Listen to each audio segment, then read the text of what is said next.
தெரியுமா கீழே ஒரு பெரிய மனுஷன் முன்னாடி உட்காந்துட்டு அப்படின்னா நல்லா ரசிகாரத்தை நான் இருந்து கூடி வாழ்ந்தால் கோடி நன்மை உங்களுக்கு தெரியுமா அப்படின்னு அப்போ அந்த மனுஷன் முன்னாடி உட்காந்துட்டு அப்படின்னா அருமையா ரசிக்கிறாங்க நான் இருந்து ஊழல் வரைக்கும் தேவன் கெடும் அப்படின்னு அப்போ அந்த மனுஷன் அப்படின்னா இவன் தாயா ரசிகன் எனக்கு பொறுத்துன ஒரே ஒரு பொன்னாடையை கொண்டு போய் கீழே இறங்கி இந்த மனுஷனுக்கு பொன்னாடையை பொறுத்துறேன் அப்போ அந்த மனுஷன் அப்புறம் வந்து விசாரிச்சு பார்த்தா எனக்கு நரம்பு தளர்ச்சியம் கணக்குடியே வெட்டுமா அவரை போய் ரசிகன் நினைச்சு அந்த மாதிரிலாம் நான் மாட்டிட்டு இருக்கேன்.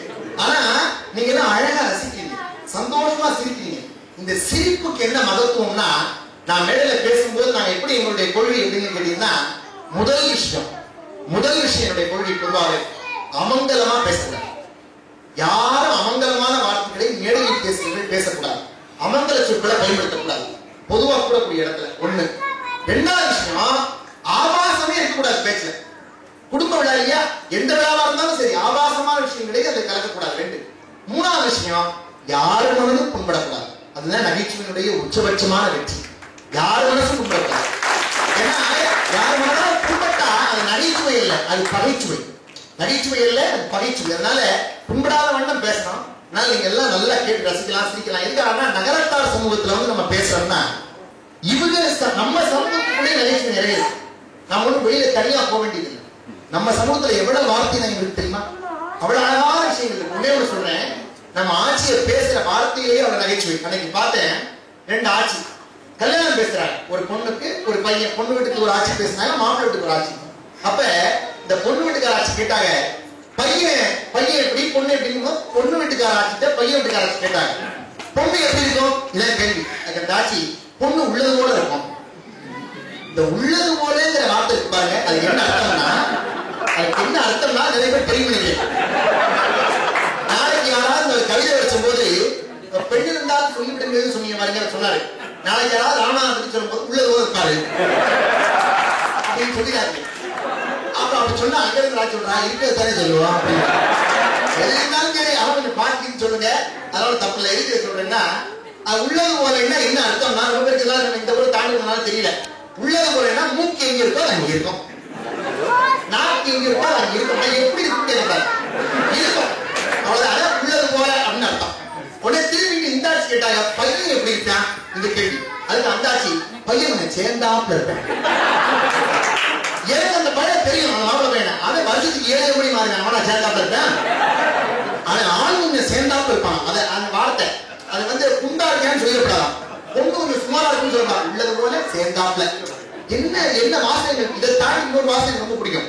சில ஆட்சிய உடம்பு முடியலன்னு வச்சுங்க, ஆட்சி என்ன ஆச்சு உங்க உடம்பு எனக்கு என்னமோ ஒரு மாதிரி புது புதுன்னு வருது. இந்த புது புதுங்கிறதுக்கு அகராதில வார்த்தைக்கு தமிழத்துக்கு கிடையாது. ஆனா செக்யூரிட்டி மட்டும் கரெக்டா புரியும் புது புதுன்னா. சில பேர் எனக்கு என்னமோ ஒரு மாதிரியா வருது அப்படின்பாங்க. இதை விட என்ன அழகுனா இன்னொரு வாசனை ரொம்ப பிடிக்குங்க. செட்நாட்டுல பேசுற வார்த்தையில இந்த வார்த்தையை கண்டுபிடிச்ச ஆட்சிக்கு டாக்டர் பட்டமே கொடுக்கலாம். எப்படி தெரியுமா அந்த வார்த்தை? தோதுங்கிற வார்த்தை. அது எவ்வளவு தோதா பயன்படுத்துவா தெரியுமா? அப்படி தோதா பயன்படுத்துவா. ஆட்சி என்ன வருஷம் நீங்க பள்ளி நடந்தலையே தோது இல்ல வரல, அதுக்கு ஒரு தோது. என்ன இவ்வளவு தோதா செய்கிறார் தலைவர், ரொம்ப தோதா இருந்து பாருங்க. சரி பரவாயில்ல. சரி என்னாச்சு உங்க மகனுக்கு கல்யாணம் பேசுறீங்களே என்ன தோது? அதுக்குள்ள எத்தனை லட்சமும் நகையும் அடக்கும்போது 2 இடத்துக்குள்ள அடக்கம். தோது அடக்கம்.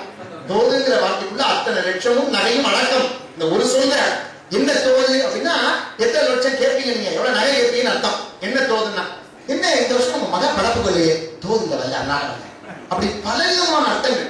இதெல்லாம் தாண்டி நான் இவ்வளவு தூரம் தாண்டி வந்து நான் இன்னைக்கு உங்க முன்னாடி ஒரு தோதா பேசுறேன்னா தோதா நீங்களே சிரிச்சு தோதா நீங்களே கை கட்டி தோதா நிகழ்ச்சி வச்சு தோதா இன்னைக்கு 11 வந்து அதுல தோதா நம்ம எல்லாம் ஒண்ணு முடிக்கணும்னா எல்லாருக்கும் ஒரு தோது தானே தோதா இருக்கும். தோதா பேசுறதுக்கு அப்புறம் தோதா புரியுதுன்னா நீங்க எல்லாம் ஒரு தோதா இத்தனை தோது சொன்னதுக்கு அப்புறம் மோதிச்சு அது பாருங்க எப்படி தோதா சிரிக்கிறா பாருங்க. ஏன்னா இவங்களுக்கு இந்த தோதுல ரொம்ப தோதா இருக்காங்க. இவ்வளவு தோதா இதுக்கு அந்த வார்த்தைக்கு பெருமைங்க. தொடர்ச்சியா அந்த வார்த்தையை சொன்னாலும் அதுக்கு ஒரு பொருள் இருக்கு பாருங்க. அதான் துப்பாக்கி துப்பாய துப்பாக்கி துப்பாக்கி துப்பாய தூவும் மொழியினர் ஒவ்வொன்றுக்கும் ஒரு அர்த்தம். அது எவ்வளவு அழகான தமிழ்ல திருக்குறள் இருக்கு பாருங்க. தமிழ் மொழியில வந்து கிடைச்ச மிகப்பெரிய சொத்து என்னன்னா திருக்குறள் தாங்க. தமிழருக்கு கிடைச்ச பெரிய சொத்து திருக்குறள்.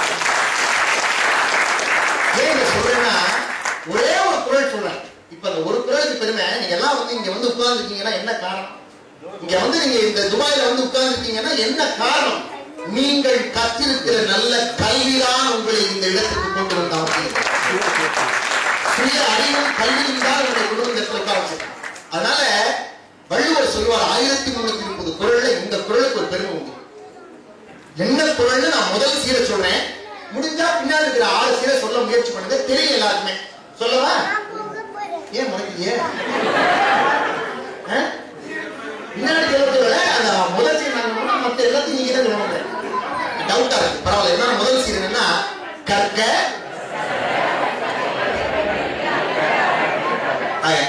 எங்க மதுரை நண்பர் உட்காந்து பாருங்க. உங்க பேரு லட்சுமண். அவர் மட்டும் ஜகக ஜககன்னு பாட்டாங்க. என் நண்பர் மதுரையில நான் எல்லாம் தெரியல முன்னாடி எதுக்கு எனக்கு பார்க்கணும் ஞாபகம் வந்துச்சு. நான் இங்க டிவிட ஸ்கூல்ல படிச்ச போது டிவிட ஸ்கூல்ல படிச்ச போது ஒரு பையன் அந்த நான் வந்து இந்த மேடைகள்லாம் அந்த பேரவைகள் எல்லாம் பேசுறதுக்கு நிற்பேன். இந்த ஜனகணமன இருக்கு பாருங்க. 7 வருஷமா கிளாஸ் இந்த பையன் ஜனகணமன சொல்லி தெரியாது இன்னைக்கு வரைக்கும். எல்லாரும் தேவன் சொல்லுவாங்க. யாரும் ஒருத்தப்பட்டு கண்ண கண்ண கண்ண கண்ண கண்ண கண்ண கண்ண கண்ண இந்த கணவனே ஓட்டான் 7 வருஷம். கணவனே ஓட்டான். அவன் எப்படி தெரியுமா நம்ம பிடிச்ச கழுத்துப்பியா? எல்லாரும் அவனை கரெக்டா நான் கண்டுபிடிச்சேன். கணவனே ஓட்டான்னு எப்படின்னா எல்லாரும் கடைசி அப்படி சொல்லுவோம். ஜய ஹே ஜய ஹே ஜய ஜய ஜய ஜய ஹே இதெல்லாம் சொல்லுவோம். இந்த ஒரே மட்டும் ஹே ஹே ஹே ஹே ஹே ஹே இன்னும் துண்டு இருந்துச்சு. அவனை கழுத்துட்டே அவனுக்கு அதை சொல்ல தெரியல. ஏன்னா அந்த மாதிரி ஒரு நண்பரை பார்த்தோம்னா கடை ஓடினாரு. எனக்கு அந்த ஞாபகம் வந்துச்சு. ஸ்கூல் ஞாபகம். பரவாயில்ல தப்பில்ல. கற்க கசட கற்பவை கற்றபின் நிற்க அதற்கு தகையினார் வள்ளுவர். ஏன்னா இந்த குறளுக்கு என்ன பெருமைன்னா தமிழ் எழுத்து துணைக்கால் எழுத்து. துணைக்கால். இப்ப ராமநாதன் சொல்லு இருக்குன்னா பேர் இருக்குன்னா ராவுக்கு பக்கத்துல துணைக்கால் சேர்ந்தாத்தான் குரல் நெடிலா மாறும். துணைக்கால் சொல்ல வேண்டியிருக்கு தமிழ்ல. அது தமிழ் அப்படி இருக்கு நிலைமை வரணும்ல. இந்த துணைக்கால் சேர்ந்தா குரல் நெடில் எழுத்தா மாறும். இந்த துணைக்காலே பயன்படுத்தாமல் எழுதப்பட்ட குறள் இந்த குறள். படிச்சு பாருங்க. கற்க கசட கற்பவை கற்றபின் நிற்க அதற்கு தலை.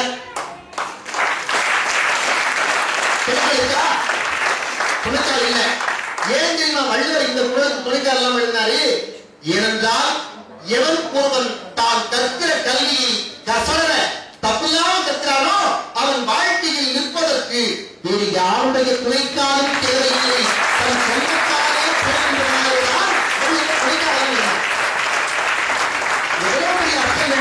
தமிழ் இலக்கியத்தை பாருங்க. அதனால முயற்சித்து அதாவது என்னன்னு நம்ம தமிழ் மொழி மாதிரி ஒரு அருமையான மொழி எதுவுமே. அதை வந்து தமிழ் தமிழ்னு சொல்லி பாருங்க. பாரதிதாசன் தான் சொன்னார். ரொம்ப தமிழ் தமிழ் தமிழ் தமிழ் தமிழ் வேகமா சொன்னோம்னா சொல்லி பாருங்க. தமிழ் தமிழ் தமிழ் தமிழ் தமிழ் சொன்னா அமிழ்து அமிழ்து அமிழ்து என்றே ஒலிக்கிற ஒரே மொழி தமிழ் மட்டும்தான். அமிழ்துதான் தேவாமிர்தம் பேர். தமிழ் தமிழ் தமிழ் தமிழ் தமிழ் வேகமா சொன்னா அமிழ்து அமிழ்துனே. அதனால என்னால தமிழுக்கும் அமுதென்று பேர். தமிழுக்கும் அமுதென்று பேர் ஏன் சொன்னா இதை வச்சுதான் சொன்னார். அதனால இப்படிப்பட்ட மொழியை நாமெல்லாம் தாய்மொழியாக பெற்று இந்த மிகப்பெரிய வரப்பிரசாதமான ஒரு மொழியை நாம் எல்லாம் பெற்று நாமெல்லாம் அதுக்குரிய தமிழ்நாட்டை சார்ந்தவர்களாக இருக்கிறோம்.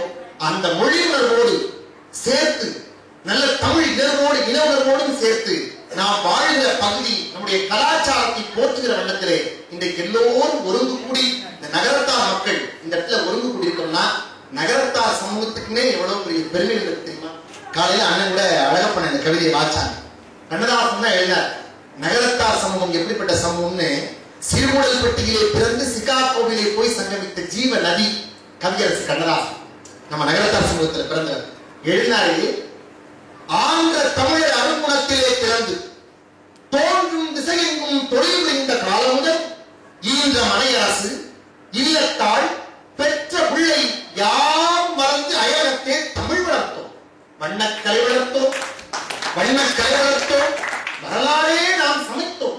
எண்ண தொலையாத எத்தனையோ கோவில்களை கண்ணில் இருத்தி கலையோடு காத்தோம். காசி நகரத்து கடவுளரை பேச வைத்தால் காசி நகரத்து கடவுளரை பேச வைத்தால் காவிரி முன்பட்டினத்தால் கலை உணர்ச்சி தோன்றவர். மாசற்ற மண்ணும் மணியரும் ரத்தினமும் தூசு என்று சொல்லி தூக்கி கொடுத்து வந்தோம். காசிகளே சாராட்சி கழிவதரை மீனாட்சி கட்டி உள்ள ஆடைகளும் கழுத்தில் உள்ள கொண்டதையும் சுற்றி உள்ள மண்டபமும் தொற்று வரும் வாகனமும் முற்றுவழியான மொட்டை கோபுரத்தவரும் கட்டி காத்த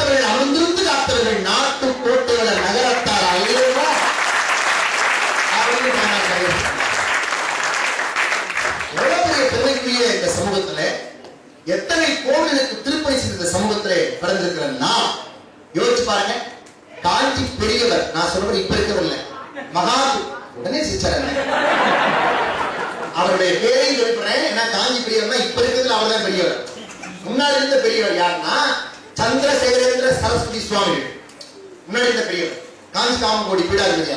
அவர் சொன்னார் வாசகம் என்ன சொன்னார்னா, உண்மை, உழைப்பு, உயர்வு, கொடை, இறை நம்பிக்கை இவை ஐந்திற்கும் ஒன்று சேர்த்து உருவம் கொடுத்தால் அதற்கு நகரத்தார் என்கிற அர்த்தம் வரும். அதனால அப்படிப்பட்ட ஒரு உண்மை, உழைப்பு, உயர்வு, கொடை, இறை நம்பிக்கை இது ஐந்தும் இருக்கிறதுனாலதான் இன்னைக்கு பர்மாவுக்கு போனாலும் சரி, மலேசியாவுக்கு போனாலும் சரி, ஸ்ரீலங்காவுக்கு போனாலும் சரி, நகரத்தார்கள் கட்டி வைத்த கோவில் இன்றைக்கும் நாம் வாழ்வதனுடைய சாட்சியாக, எச்சமாக, மிச்சமாக நின்று கொண்டிருக்கிறது. அதனால நம்ம அப்படிப்பட்ட ஒரு சமூகத்துல பிறந்திருக்கிற நாம் ஒரு பெருமையுடைய மக்களாக இது குவிந்திருக்கிறோம். இந்த அரபு மணியிலே இதோடு ஒன்று கூடி இருக்கிறோம். நல்ல மகிழ்ச்சியா சேரேன். அதாவது என்ன கேட்டீங்கன்னாக்க நம்ம ஊர்ல பழந்து சொல்லுவாங்க, இந்த நாமாடியே பேசிட்டு அங்க 2 பேருக்கு தண்ணி குடிக்கிறாங்க. அந்த தனிக்கான இதுக்கு நம்ம பழமொழி, உழைக்கிற ஒருத்தர் ஊத்தி ஊத்தி குடிக்கிறது இன்னொருத்தர்.